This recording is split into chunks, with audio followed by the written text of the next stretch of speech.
before the child in a very relevant way. In this way, the child can relate to the subject of water and also to all the subjects.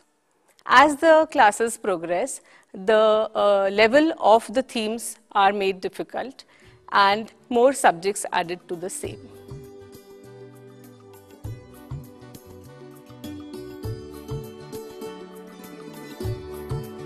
Learning by doing is the best method of learning, and Bharat Vidyalaya lays great emphasis on it. Even a cursory examination of every class would show children busy into some sort of activity.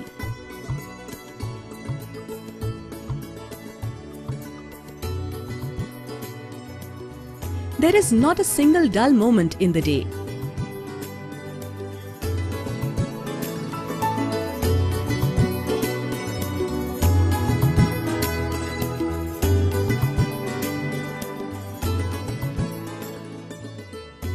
However, it seems unlikely that subjects like history and geography could be taught through activities. Wouldn't it be interesting to find out? All the subjects can be taught in a very relevant matter. For example, take the history here. The history of the Stone Age man. The children were going to do that. And they started by tracing their own history. They went to their parents, their grandparents. There was a lot of discussion and lot of efforts by the children to visualize how things would have been in that era. And then they could reinvent or sort of reconnect and do a role play on how this whole community would have looked like. And here you can see that history is being made very relevant for that matter. Or if you see a subject like geography, where map reading is supposed to be a very dull activity, but children really don't know what actually map is, and that is where the problem begins. Here map is the picture of anything taken from the top. So we start by taking the picture or looking at things from the top. A top view of anything is a map. So a lot of objects are taken and the children have to view that from above. While doing, in the beginning, they try to draw the whole picture of the object, but later on they get the knack of it and then they can draw whatever they can see from the top. So in this way, the geography or history, any abstract subjects can be made very relevant, and it can be a lifelong experience. Mathematics and science are often the most dreaded subjects in normal schools. However, here we can find students happily working their way out of difficult problems with an ease that would need some explanation. Working on different learning materials, they seem to enjoy taking the challenges. There are many concepts in maths which are thought to be totally abstract, but it is not so. They can be made relevant and hands-on with all the teaching learning material that has been provided. Say for example, the concept of fraction.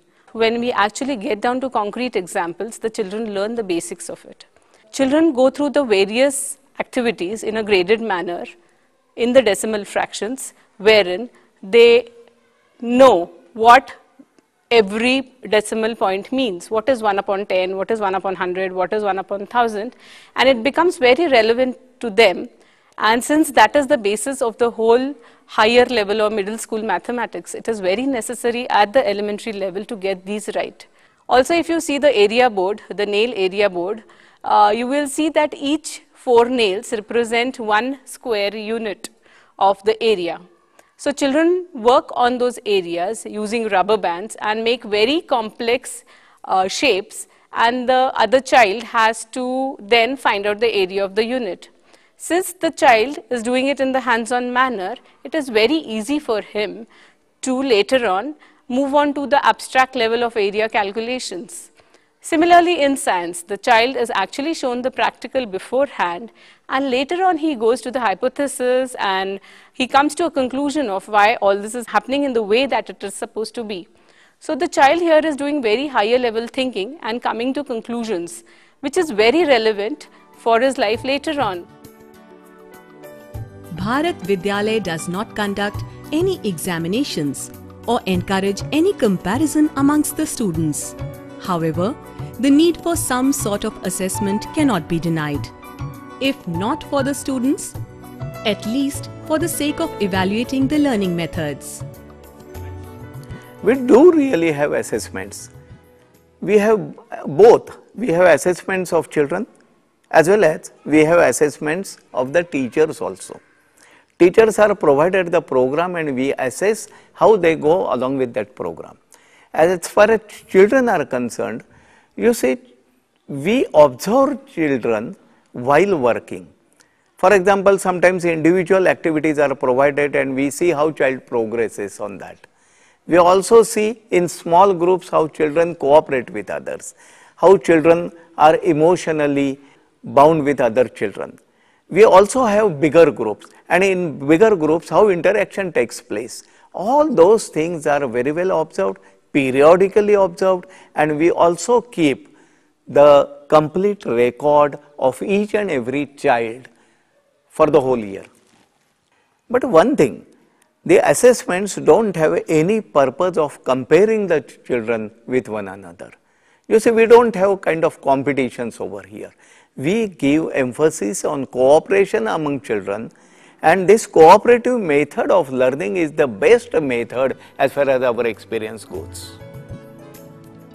Taking a round of the school, you can't help but notice that there are no rooms for classes after 4th standard. Where do the other students study? Also, the first floor houses differently decorated rooms for each subject. We take a round inside and discover rooms full of activities and material of a particular subject. Do these two things somehow relate? Yes, it does actually. In normal schools, we have classrooms wherein teachers of different subjects come and go. In that way, the children have to adjust every 45 minutes to a different teacher and a different subject altogether. Whereas here we have created subject laboratories wherein the total environment is related to that subject. The child moves from one laboratory to another and also goes into a different environment of the subject. Therein, the mood for the subject is created. Each of these subject laboratories have a specific developmental trajectory. That is to say, each subject has a ladder from 0 to 100 and each has its own science of learning. In this way, the child can progress from one step to another in a developmentally appropriate manner at the pace that he is ready for. Also, he has a lot of worksheets, cards and assessment sheets that he has to go through. This is done also with the help of computer and internet, which is placed in each of these shastralayas or laboratories, as you can see. Secondly, these labs inculcate stepwise self-learning. Here, the focus is on learning and not teaching. The child goes to each lab and finds the work that has been allocated to him. This might be reading, writing, doing the activities, playing with the hands-on material that has been kept. Sometimes, in this self-learning process, some of the concepts may either be new to him, in which case he can take the help of the facilitator. The facilitator here acts as a guide and sometimes as a co-learner and also as a scaffolder to the learning of the child. Another step of self-learning is self-assessment or self-evaluation, so to say. So material and activities as such which helps in self-evaluation through immediate feedback. This is very necessary. Also after this, sometimes the child might need to revisit some of the concepts that he has done earlier. So these labs provide the facility for relearning or revisiting the concepts done earlier. All our combined efforts are directed here towards providing quality education. Quality education has three basic aspects. The first and foremost is that capability of self-learning is required to be developed in each child. You see, self-learning is helpful throughout the life. Secondly, understanding of the minute details and their relationships. What do we mean by education? Education is joining the various parts to make it as a whole. or separating the whole thing into different parts connected with each other. Thirdly, problem solving capability. 3 steps are to be taken. The first is to understand the problem. What are the reasons, why this problem has arose, and many other things. Then children are required to be equipped with all the skills to meet the problem. And thirdly, when these skills are used again and again, children go in the habit of using the knowledge for prompt and immediate action wherever necessary. But most importantly, we want our children to have strong integrity and character. Children should understand very well what is right, what is wrong. By any efforts, they should stick up to that. Another thing is that every child has to live in a society. So socially sensitiveness is required to be developed. Looking at the larger aims of coexisting and the peace of the world, our children must learn how to collaborate with others, cooperate with others in every kind of activity necessary. Having an opportunity to express itself in various forms is extremely beneficial for the emotional well-being of the child. The school seems to lay equal importance to music, arts and crafts for the same. Additionally, with the backyard garden giving the students a first-hand experience at gardening, their all-round development is targeted.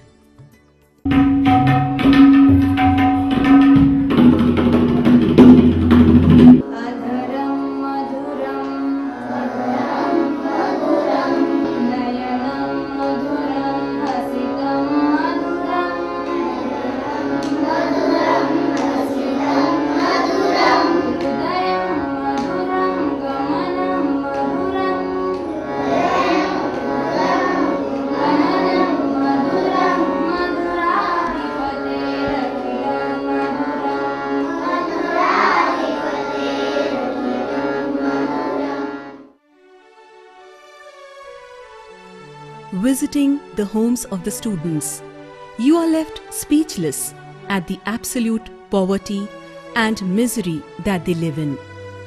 Just a walk around the school can show up many eye-opening realities. It is hard to imagine children from these homes being so charged up with the search of knowledge. What do their parents think about the school? Do they really understand this power of knowledge?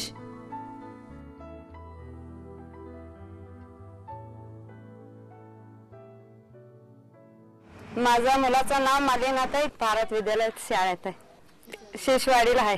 काय तर उद्या करून खायला पाहिजे म्हणून शिकवत. आम्ही शेतीतलं काम करतो, आमचे नवरा गोळा गाडी लावतात. शाळेमध्ये शिवांजली मुलगी जातात शेषवाडीला. खुरपायचं, गहू कापायचं आणि हळद पाला कापायचं. मिळतात रोज 60 रुपये. नाही, आमची गरीब परिस्थिती आहे आणि शाळा पण चांगलं मिळत. या शाळा नसलं तर आमच्या परिस्थितीत ती शाळा शिकते का नाही असं वाटत होतं. आमचं नशीब चांगलं आहे असं वाटतं मला. कुठला तर नोकरीला लागून ती चांगलं असलं तरच बस आम्हाला. पुढं असलं आमच्यासारखं काम करून देत नाही. चांगला आम्ही शाळा शिकून रानात काम करतो तसं नाही. चांगलं ती तर चांगलं होऊ दे म्हणायचं आमचं हे. सुटकी बाई सुटकी नोटी निराली फुटकी फुटकी बाई फुटाना टन्ना टन्ना वाटाना वाटाने कुस डोले गला कुस कुसल कडा पटकन सुटकी वावा सटकन. माझी मुलगी धनश्री भारत विद्यालय शाळेमध्ये शिकत आहे.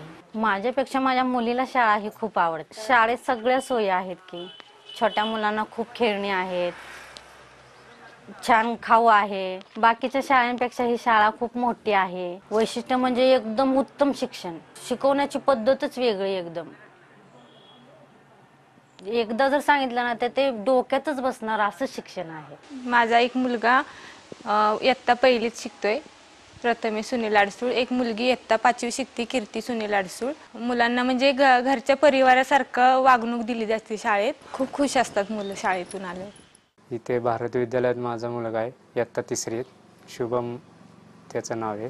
हे म्हणजे गरीब मुलासाठीच ही शाळा बांधलेली आहे. इतर शाळेच्या दृष्टीने या शाळेकडं जर आपण निरखून बघितलं तर इथले संस्कार हे मुलांना अतिशय चांगले लागलेले आहेत. मुले खोटं बोलत नाहीत, खरं बोलतात. पायावर ते सक्षमपणे उभे राहतील. Will mankind ever be able to catch hold of the ideal model of education? Will we be able to transfer all the theory in practice? Most importantly, will we be able to generalize such a model for the millions of children around the globe? Perhaps only time can tell. Perhaps it's only trying that is in our hands. But this seminal work in Bharat Vidyalaya would surely be a great step forward in the right direction.